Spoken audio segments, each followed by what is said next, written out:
어두운 세상에 빛으로 오셨던 우리 예수님, 오늘도 우리 가운데 주님의 사랑과 생명과 진리의 빛을 비춰주시기를 원하고 기도합니다. 주님을 향한 믿음의 길을 걸어가고는 있어도 여전히 우리 안에는 이런저런 수많은 어두움들이 존재합니다. 그래서 삶이 불안하고 또 때로는 죄악 가운데 거하기도 하고 하나님의 뜻이 아닌 것에 우리가 집중하며 살아가기도 합니다. 언제나 주님의 생명과 진리의 빛이 우리의 삶의 어두운 곳을 온전히 비춰주셔서 저희로 하여금 바르고 참된 믿음의 길을 걷게 하시며 주 안에서 늘 강건하고 온전한 하나님의 사람으로 더 올바르게 성숙되어 가도록 우리의 삶을 지키시며 이끌어 주옵소서.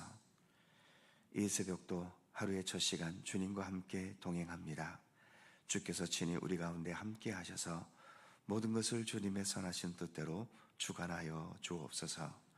감사드리며 예수님의 이름으로 기도드립니다. 아멘. 찬송 27장입니다. 27장.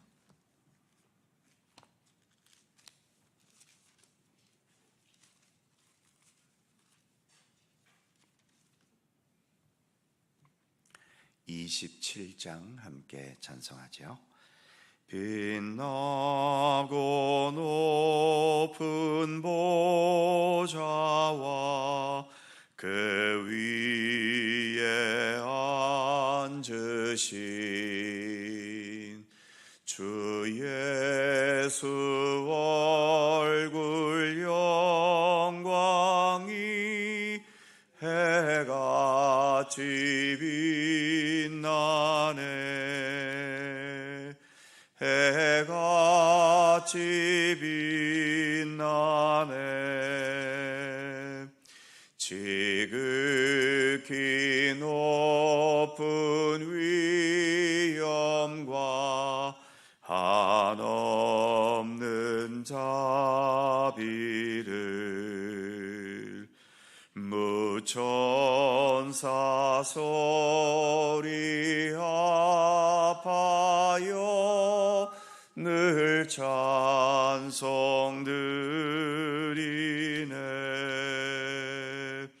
늘 찬송드리네.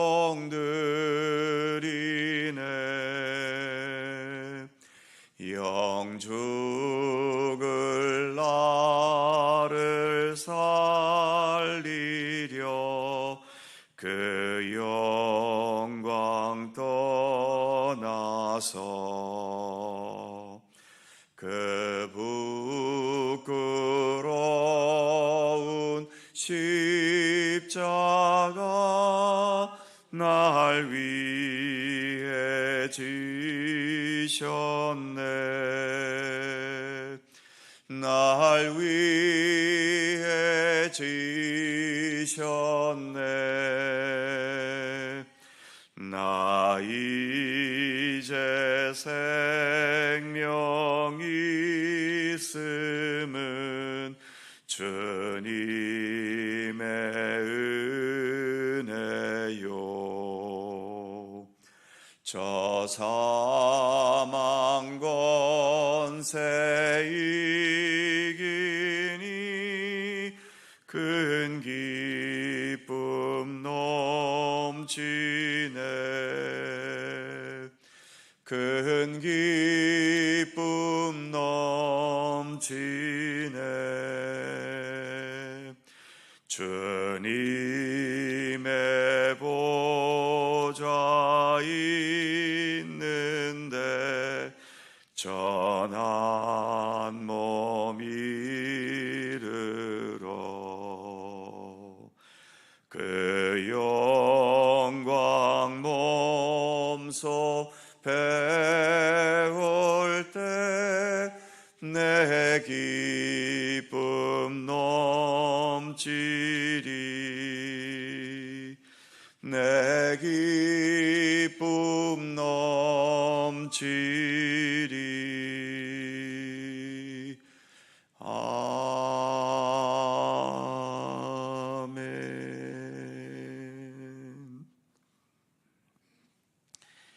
요한계시록 1장 12절입니다.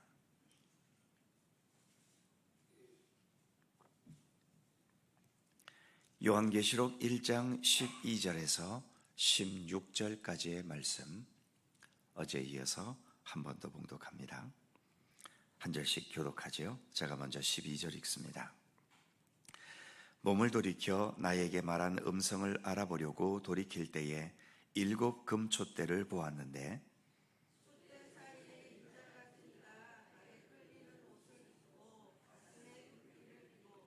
그의 머리와 털의 희기가 흰 양털 같고 눈 같으며 그의 눈은 불꽃 같고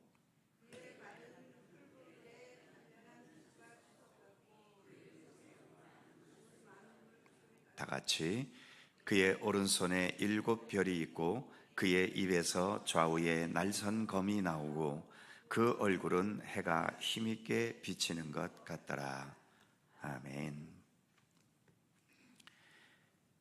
12절에서 7 금촛대는 7 교회를 의미한다는 것을 어제 살펴보았고, 오늘 13절에서 촛대 사이에 인자 같은 이가 있었다라고 말합니다. 인자 같은 이, 즉 인자라는 말은 글자 그대로는 사람의 아들이라는 말인데, 인자나 사람의 아들이나 구약 성경에서 특히 다니엘서에서 세상 마지막 때에 하나님께서 보내실 심판자 또는 메시아를 말할 때 사용되었던 표현입니다.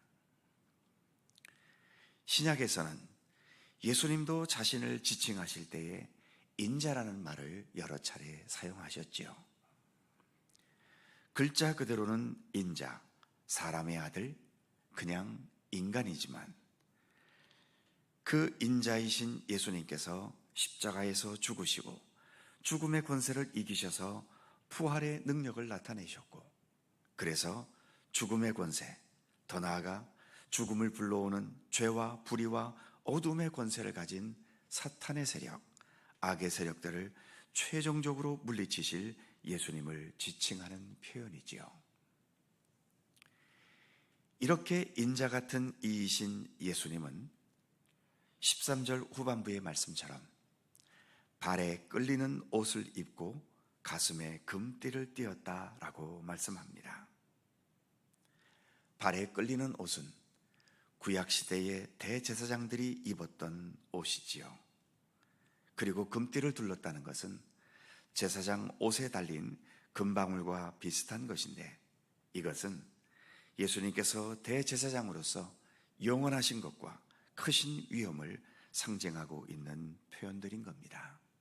한마디로 예수님은 온 세상의 유일한 대제사장이심을 말하고 있는 거죠. 예수님은 십자가의 죽음에서 부활하시고 하늘로 승천하신 이후에 이제는 세상에 대한 관심과 손길을 끊으신 것이 아니라는 것입니다. 여전히 대제사장으로서, 또 메시아로서, 더 나아가 심판자로서 지금도 여전히 일하고 계심을 본문은 의미하고 있는 거죠. 무엇보다 대제사장이 되셔서 항상 하나님 계신 하늘과 우리들이 살아가고 있는 이 땅을 연결하고 계시는 것입니다. 이어지는 14절을 보면 그의 머리와 털의 희기가 흰 양털 같고 눈 같으며 그의 눈은 불꽃 같고, 하늘 보좌에 계신 예수님의 외형을 이런 상징으로 표현하고 있는 거죠. 머리와 또 그 머리털이 흰 것이 양털과 눈 같다고 표현합니다. 희다는 것은 완전한 성결함, 그리고 더 나아가 신비로움을 표현하는 말이지요. 그리고 그의 눈이 불꽃 같다는 것은 예수님의 영적인 통찰력, 즉 모든 것을 온전히 다 꿰뚫어 보시는 깊은 통찰력을 의미합니다. 그래서 예수님 앞에는 아무것도 숨길 수 있는 게 없지요. 아무리 내 머릿속에만 간직해서 모든 사람들에게는 철저한 비밀일 수 있어도 심판주로 오실 예수님의 불꽃 같은 눈앞에서는 모든 것이 다 드러나게 되고 마는 겁니다. 그 다음 15절을 보면 그의 발은 풀무불에 단련한 빛난 주석 같고 그의 음성은 많은 물소리 같으며. 예수님의 발, 이 세상에 계실 때의 예수님의 발은 가난한 자, 병든 자, 약한 자, 그리고 진리와 생명의 말씀이 필요한 자들을 찾아서 다니셨던 사랑과 자비와 그리고 구원의 발이셨지요. 그리고 우리를 위해 친히 죄인이 되셔서 십자가에 그 발로 오르셨고 그 발에 못이 박히셨던 겁니다. 그래서 세상에 계실 때에는 그 발이 우리 인간과 같은 발이셔서 약해 보였고, 그래서 십자가에 못까지 박히셨지만 오늘 본문에서의 예수님의 발은 풀무불에 단련한 빛난 주석 같다라고 표현하고 있죠. 아마도 이 세상 계실 때 모든 것을 다니셨던 그 발길과 무엇보다 십자가에 못 박히신 고통을 겪으신 것이 풀무불에 단련되는 것과 같았다는 거지요.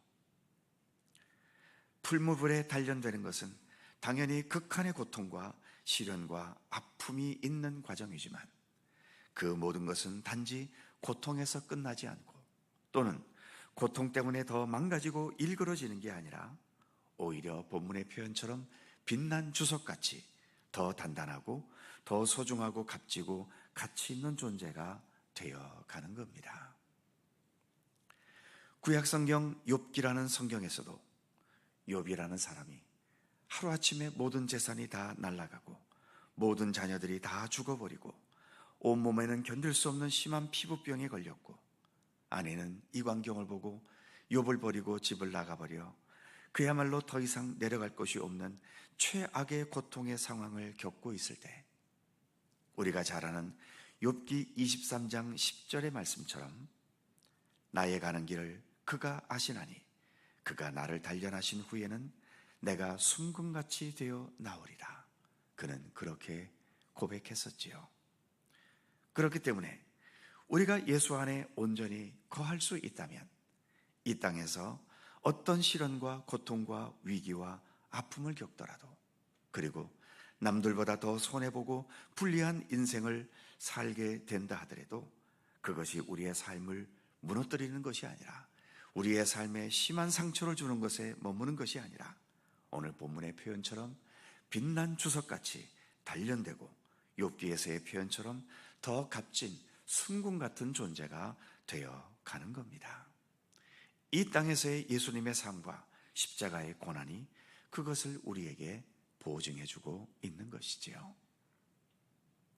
그리고 15절 후반부에는 그의 음성은 많은 물소리 같으며 라고 말씀합니다.